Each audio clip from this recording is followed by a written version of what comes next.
ਜਦੋਂ ਗਾਂਧੀ ਪਰਿਵਾਰ ਨੇ ਟੈਂਕਾਂ ਤੋਪਾਂ ਨਾਲ ਸ਼ਿਕਤ ਨਹੀਂ ਕਰ ਰਹੇ 7 ਮਹੀਨੇ ਹੋ ਗਏ ਆ।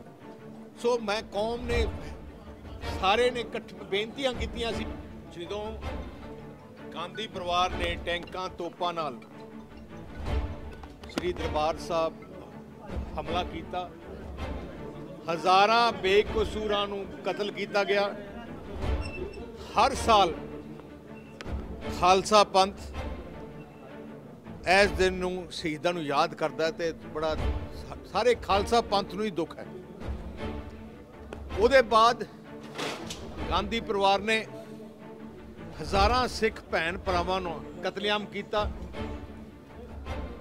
ਇੰਨਾ ਬੁਰਾ ਦੌਰ ਆਪਣੀ ਕੌਮ ਤੇ ਉਦੋਂ ਉਹਨਾਂ ਨੇ ਹਮਲੇ ਕਰ ਕਰਕੇ ਕਾਂਗਰਸ ਨੇ ਕਈ ਆਪਣੇ ਨੌਜਵਾਨ ਭਾਵੁਕ ਹੋ ਗਏ।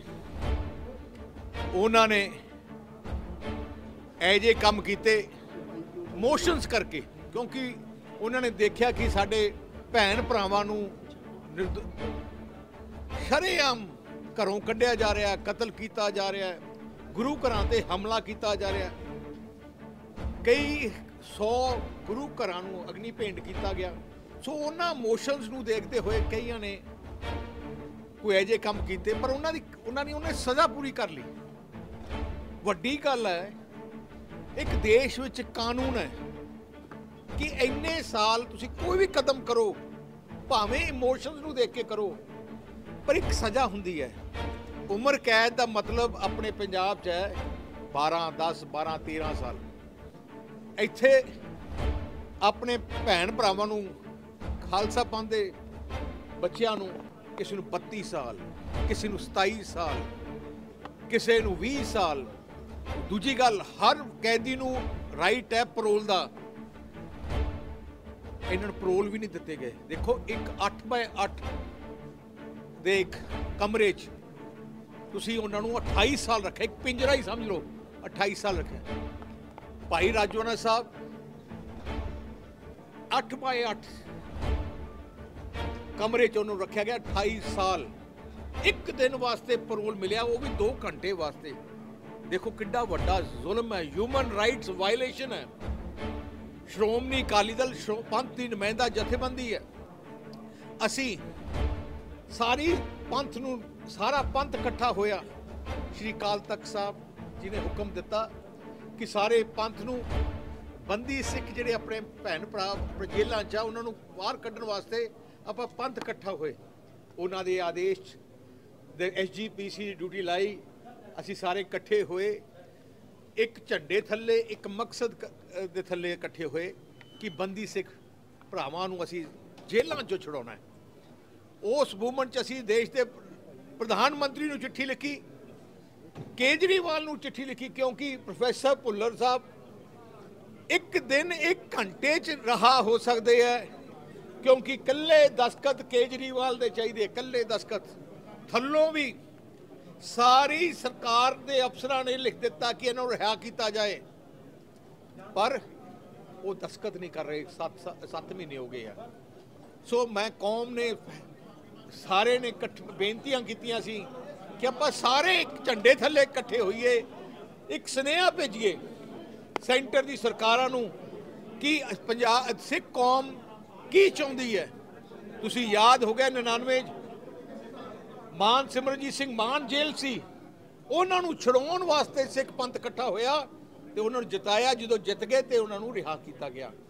ਇਸ ਕਰਕੇ ਭਾਈ ਰਾਜੋਆਣਾ ਸਾਹਿਬ ਅਗਵਾਈ ਕਰ ਰਹੇ ਹੈ ਉਹਨਾਂ ਸਾਰੇ ਬੰਦੀ ਸਿੱਖ ਪਰਿਵਾਰਾਂ ਦੀ, ਜਿਨ੍ਹਾਂ ਨੇ ਇੰਨੇ ਸਾਲ ਜੇਲ੍ਹਾਂ 'ਚ ਕੱਟੀ ਹੈ। ਸੋ ਮੈਂ ਅੱਜ ਸਾਰੀ ਕੌਮ ਨੂੰ, ਪੰਥ ਨੂੰ ਆਹੀ ਬੇਨਤੀ ਕਰਨਾ ਚਾਹੁੰਦਾ, ਸਾਡੇ ਕੋਈ ਫਰਕ ਹੋਣਗੇ, ਸਿਆਸੀ ਸਾਡੇ ਡਿਫਰੈਂਸ ਹੋਣਗੇ, ਪਰ ਇਸ ਇਸ਼ੂ ਤੇ, ਇਸ ਮੁੱਦੇ ਤੇ ਆਪਾਂ ਸਾਰੇ ਇਕੱਠੇ ਹੋਈਏ।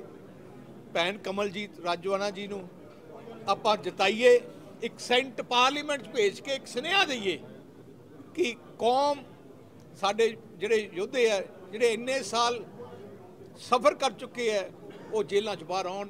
ਬਾਦਲ ਸਾਹਿਬ ਇੱਕ ਰਾਤ ਪਹਿਲਾਂ ਸਿਮਰਜੀਤ ਸਿੰਘ ਮਾਨ ਨਾਲ ਮੀਟਿੰਗ ਚੱਲ ਰਹੀ ਹੈ ਅਕਾਲੀ ਦਲ ਬਾਦਲ ਦੀ, ਅਗਲੇ ਦਿਨ ਰਾਜੋਆਣਾ ਮੈਡਮ ਆ ਗਏ ਨੇ ਜੀ, ਕੀ ਮਤਲਬ? ਅਸੀਂ ਸਿੰਘ ਸਾਹਿਬ श्री अकाल तख्त साहब के जथेदार ते सारिਆਂ ने अपील की कि बंदी सिख परिवारां चों जे कोई परिवारां चों कोई उन्हां दा कोई बच्चा या भैन या कोई खड़ा हो जाए, एक मैसेज आता है। तो असी मैनूं बड़ी खुशी है कि संत समाज निहंग सिंह जथेबंदियां सारिਆਂ ने अपील की कि बंदी सिख परिवारां चों कोई ना कोई खड़ा होए। उन्हां सारिਆਂ दी अपील मनदे होए असी पार्टी ने बेनती की मान साहब नूं। मैं आप गया उन्हां दे घरे, मैं क्या मान साहब आ समा सियासी लड़ाई लड़न दा नहीं है। सियासी लड़ाई आपां पहले भी लड़ी है, 1.5 साल बाद भी लड़ लांगे।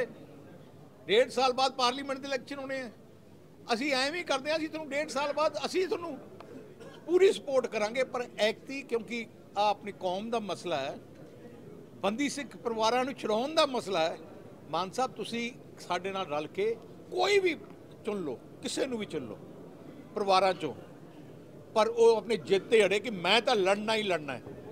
देखो मान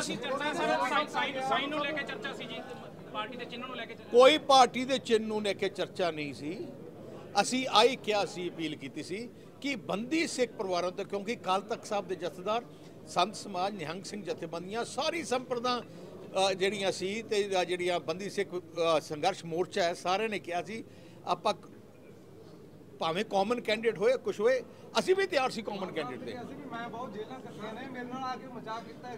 मैनू असी जेलां कट्टियां उन्होंने, पर कौम खातर जो कौम नूं लोड़ है, अज इलैक्शन इकट्ठे होने का समय है। आपां एक दूजे असी क्या सी उन्होंने, असी क्या सी जी ऐकती कल्ला 1.5 साल का इलैक्शन है, 1.5 साल बाद पार्लीमेंट इलैक्शन होना है। मैं उन्होंने बेनती की असी तुहानूं वादा दिंदे हैं कि श्रोमणी अकाली दल अगले पार्लीमेंट तुहानूं पूरा सपोर्ट करूगा। तुसीं भावें अपने सिंबल ते लड़िओ, तुसीं इक्को ही बेनती करते हैं ऐकती, क्योंकि श्री अकाल तख्त साहब के जथेदार साहब ने तो सारी संप्रदा ने सारी सिख पंथ ने इकट्ठे होकर बेनती की है, तुसीं साडी बेनती मान लो, पर वो बेनती मनने नूं तैयार नहीं।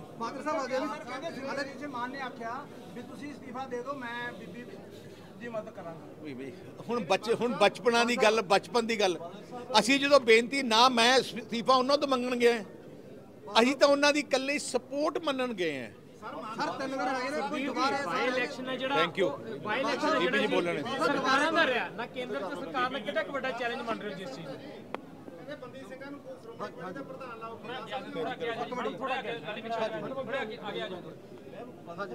ਅੱਜ 6 ਜੂਨ ਨੂੰ ਸਭ ਤੋਂ ਪਹਿਲਾਂ ਸਾਡਾ ਖਾਲਸਾ ਪੰਥ ਘੱਲੂਘਾਰਾ ਦਿਵਸ ਤੇ ਮਹਾਨ ਸ਼ਹੀਦਾਂ ਨੂੰ ਸ਼ਰਧਾ ਦੇ ਫੁੱਲ ਭੇਟ ਕਰਿਆ ਗਿਆ। ਸਭ ਤੋਂ ਪਹਿਲਾਂ ਤਾਂ ਅਸੀਂ ਆਪਣੇ 6 ਜੂਨ ਘੱਲੂਘਾਰਾ ਦਿਵਸ ਤੇ ਮਹਾਨ ਸ਼ਹੀਦਾਂ ਨੂੰ ਸਜਦਾ ਕਰਦੇ ਹਾਂ ਜੀ। ਤੇ ਜਿਹੜੇ ਸਾਡੇ ਵੀਰ ਜੀ ਹੁਣੇ ਨੇ, ਸਾਡੇ ਜਿਹੜਾ ਧਰਮ ਤੇ ਹਮਲਾ ਕੀਤਾ ਗਿਆ ਸੀ, ਸ਼੍ਰੀ ਅਕਾਲ ਤਖਤ ਸਾਹਿਬ ਜੀ ਤੇ ਹਮਲਾ ਕੀਤਾ ਗਿਆ ਸੀਗਾ, ਉਹਨਾਂ ਦੇ ਉਸ ਸਾਡੇ ਧਾਰਮਿਕ ਸਥਾਨਾਂ ਦੇ ਅਪਮਾਨ ਦਾ ਬਦਲਾ ਲੈਣ ਲਈ ਸਾਡੇ ਵੀਰ ਘਰੋਂ ਤੁਰੇ ਸੀਗੇ, ਜਿਹੜੇ ਕਿ 28 30 ਸਾਲਾਂ ਤੋਂ ਜੇਲ੍ਹਾਂ ਦੇ ਵਿੱਚ ਬੰਦ ਨੇ। ਮੈਂ ਇੱਥੇ ਇਹ ਕਹਿਣਾ ਚਾਹੁੰਦੀ ਹਾਂ ਕਿ ਜਿਹੜਾ ਸਾਡੇ ਵੀਰਾਂ ਦਾ ਜੀਵਨ ਆ, ਜਿਹੜਾ ਪਰਿਵਾਰਾਂ ਨੇ ਸੰਤਾਪ ਹੰਢਾਇਆ ਗਾ, ਜਿਹੜੇ ਸਾਡੇ ਵੀਰ ਜੇਲ੍ਹਾਂ ਦੇ ਵਿੱਚ ਬੈਠੇ ਨੇ, ਉਹਨਾਂ ਦਾ ਜੀਵਨ ਸਾਡੇ ਸ਼ਹੀਦਾਂ ਨੂੰ ਸਿਜਦਾ ਗਾ। ਤੇ ਇਸ ਵਕਤ ਇਹ ਆ ਕਿ ਸਾਡੇ ਨਾਲ ਬਹੁਤ ਵੱਡੀ ਬੇਇਨਸਾਫੀ ਇਹ ਹੋ ਰਹੀ ਆ ਕਿ 28 ਸਾਲਾਂ ਬਾਅਦ ਵੀ ਇੰਨਾ ਸੰਘਰਸ਼ ਕਰਨ ਦੇ ਬਾਅਦ ਵੀ ਸਾਰੀਆਂ ਸਿੱਖ ਜਥੇਬੰਦੀਆਂ, ਸਾਰੇ ਖਾਲਸਾ ਪੰਥ ਵੱਲੋਂ ਸੰਘਰਸ਼ ਕੀਤਾ ਗਿਆ, ਪਰ ਵੀਰ ਜੀ ਹੁਣਾਂ ਦਾ ਕੋਈ ਫੈਸਲਾ ਵੀ ਨਹੀਂ ਹੋ ਰਿਹਾ ਤੇ ਬੰਦੀ ਸਿੱਖਾਂ ਦੀ ਰਿਹਾਈ ਵੀ ਨਹੀਂ ਹੋ ਰਹੀ ਕਿਸੇ ਦੀ ਜੀ।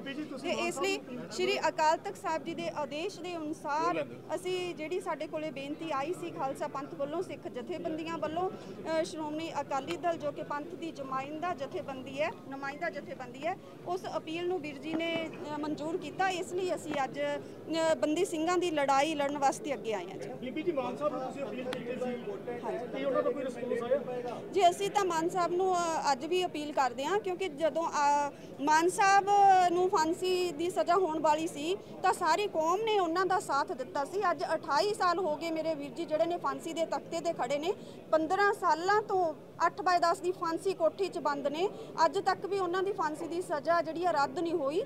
ਇਸ ਕਰਕੇ ਅਸੀਂ ਤਾਂ ਅਪੀਲ ਕਰਦੇ ਹਾਂ ਕਿ ਸਾਰਾ ਖਾਲਸਾ ਪੰਥ ਇਕੱਠਾ ਹੋ ਕੇ ਸਾਡਾ ਸਾਥ ਦੇਵੇ। ਜੀ ਅਸੀਂ ਬੇਨਤੀ ਕੀਤੀ ਹੈ ਤੇ ਜ਼ਰੂਰ ਬੇਨਤੀ ਕਰਾਂਗੇ ਜੀ।